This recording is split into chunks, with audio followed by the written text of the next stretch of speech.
ሰላም ጤና ይስጥልኝ። ዛሬ የምናሰማችሁ ዜና ልብን ይሰብራል፣ አጥንትንም ያደነዝዛል። የተሻለ ህይወትን ፍለጋ የተሰደዱ ወገኖቻችን በጅቡቲ ባህር ላይ ህልማቸው መክኖ ቀርተዋል። የዓለም አቀፍ የፍልሰተኞች ድርጅት IOM አሁን በደረሰ መረጃ መሰረት ባህሩ የወገኖቻችን መቃብርም ሆኗል። ቀኑ መጋቢት 15 2018 ዓመተ ምህረት ነው። ሌሊቱ ጨለማም ነበር። በጅቡቲ ኦቦክ ከተማ በስተሰሜን በሚገኘው የባህር ዳርቻ ላይ አንዲት አነስተኛ ጀልባ የሰው ቁልል ጭና በሞገድ ትታገላለች። በጀልባዋ ላይ 320 ሰዎችም ነበሩ። ነገር ግን የባህር ሞገዱ ከሰው አቅም በላይ ሆነ። ጀልባዋ ተገለበጠች። እስካሁን ባለው መረጃ 9 ስደተኞች አስከሬናቸው በባህር ዳርቻው ላይ ተገኝቷል። 9 እናቶች የልጃቸውን መርዶ ሊሰሙም ነው። አደጋው በዚህ አላበቃም።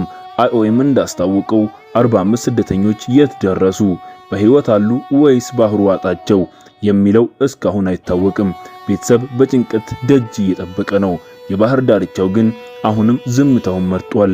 ይህ የምስራቅ መስመር እየተባለ የሚጠራው መንገድ ለወገኖቻችን የሞት መንገድም ሆኖባቸዋል።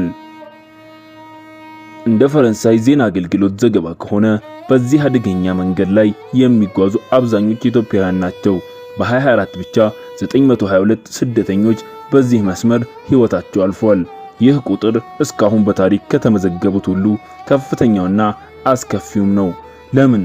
እስከ መቼ ወጣት አቅማችን በባህር ይበላል? ይህ መረጃ የዶቼ ቬሌ ሬዲዮ ጣቢያ ነው። ዛሬ ለጠፉት 45 ወገኖቻችን ፈጣሪ እንዲታደጋቸው እንጸልያለን።